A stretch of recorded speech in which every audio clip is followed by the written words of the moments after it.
શું આપણે ભાગવત કથા સાંભળવા જઈએ તો એ કથાનો લાભ આપણને ક્યારે મળે છે એવું આપણે જાણીએ છીએ? ના. જો આપણે એ જાણવું હોય તો આ કથાને અંત સુધી સાંભળવી પડશે. એકવાર એક ધનવાન વ્યક્તિ સાંભળે છે કે રાજા પરીક્ષિતને વિતરાગ સુખદેવ મુનિની ભાગવત કથા સાંભળીને મોક્ષની પ્રાપ્તિ કરી લીધી હતી. આપણને પણ ભાગવત કથા સાંભળવાથી શું મોક્ષની પ્રાપ્તિ થશે? ત્યારે તેનું હૃદયમાં પણ શ્રીમદ ભાગવત પ્રત્યે ખૂબ જ શ્રદ્ધા ઉત્પન્ન થાય છે અને તે વિચારે છે કે શું ભાગવત કથા સાંભળીને હું પણ મોક્ષની પ્રાપ્તિ કરી લઉં. હવે આ ધનવાન વ્યક્તિ ભાગવત કથા સાંભળવાનું પ્રયોજન કરવા માટે નગરના એક પ્રખ્યાત બ્રાહ્મણ પાસે જાય છે અને તેમને ભાગવત કથા સંભળાવવાની વિનંતી કરે છે. પંડિતજી નગરના સુવિખ્યાત બ્રાહ્મણ હતા અને મોટા મોટા ભાગવત કથાના આયોજન કરતા હતા. ધની વ્યક્તિના આગ્રહ પર પંડિતજી તેમનું સ્વાગત સત્કાર કરીને બોલે છે કે શ્રીજી, આ તો કળિયુગ છે. આ સમયમાં આવા ધર્મ કૃત્યો કરવા પર જો મોક્ષની પ્રાપ્તિ થતી હોય તો દરેક જણ આવું કરે. જય શ્રી કૃષ્ણ મિત્રો, સ્વાગત છે તમારું મારી ચેનલ સ્નેહ સાગરમાં. જો આ કથા પસંદ આવે તો લાઈક, શેર અને સબસ્ક્રાઈબ કરી તમે પણ શ્રદ્ધાપૂર્વક ક્યારેક મોકો મળે તો ભાગવત કથાનું શ્રવણ અવશ્ય કરશો. અને જો આ મારી કથા પસંદ આવે તો લાઈક, શેર અને સબસ્ક્રાઈબ કરી બેલ આઇકોન હિટ કરશો. એ પંડિતજી તે ધની વ્યક્તિને કહે છે કે આ તો કળિયુગ છે.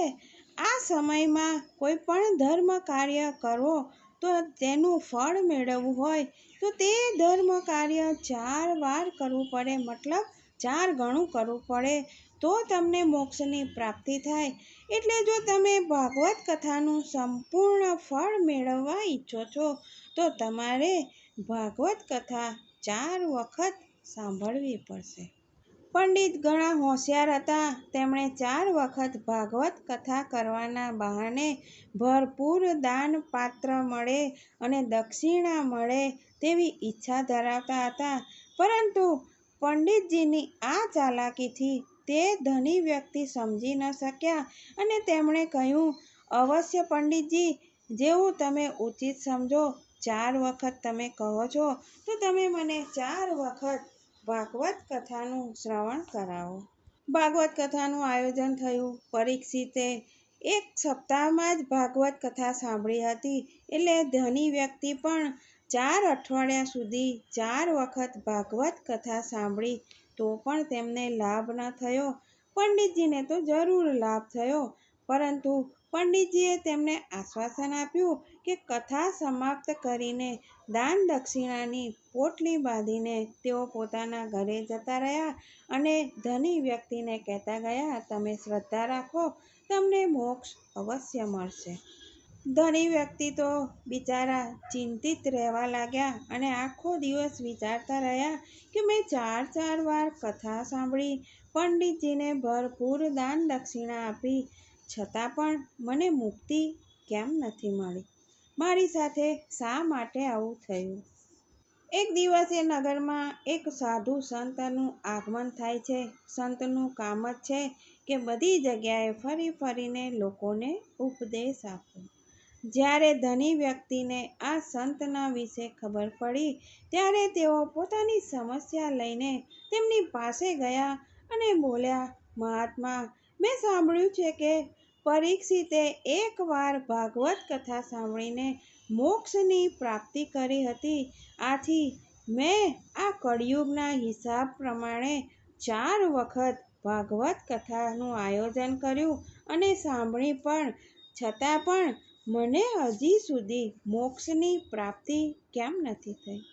સંત તો પહેલાં હસ્યા અને પછી બોલ્યા, શ્રીમાન, ભાગવત કથાનું ફળ આજે પણ 1 વાર સાંભળવાથી જ મળે છે અને જે પરીક્ષિતને મળ્યું હતું તેવું જ ફળ દરેક વ્યક્તિને મળી શકે છે.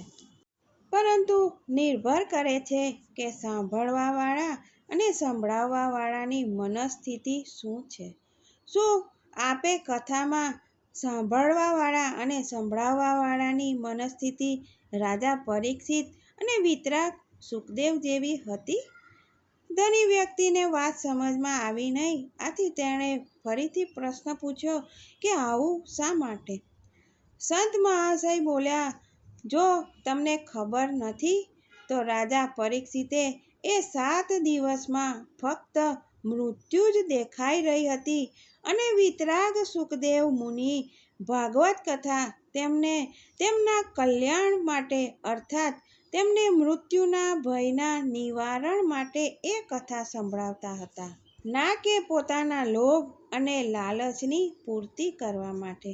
બસ આ જ કારણ છે કે આપે 4 સપ્તાહ સુધી આ ભાગવત કથા મોક્ષ ન આપી શકી, જ્યારે રાજા પરીક્ષિતને એક જ વાર સાંભળવાથી મોક્ષની પ્રાપ્તિ કરી લીધી. ધની વ્યક્તિએ મોક્ષની લાલચમાં કથા કરાવી અને પંડિતજીએ 4 વખત તેમને પુષ્કળ દ્રવ્ય, પુષ્કળ ધન સંપત્તિ મળે, દાન દક્ષિણા મળે એ હિસાબે તેમણે કથા કરી, એટલે બંનેને તેનો લાભ ના મળ્યો. પંડિતજી તો દાન દક્ષિણા લઈને જતા રહ્યા, પરંતુ ધની વ્યક્તિને લાલચમાં તે મોક્ષની પ્રાપ્તિ ના થઈ. જ્યારે પણ કથા સાંભળવા જઈએ તો મહાન બનીને જવું અને કથા શાંતિપૂર્વક સાંભળવી અને આપણા જીવનમાં તે કથાને ઉતારવી જોઈએ. મિત્રો, જ્ઞાન થોડુંક પણ હોય, પરંતુ તેને અમલમાં લાવવામાં આવે તો જ મહાન બની શકાય છે.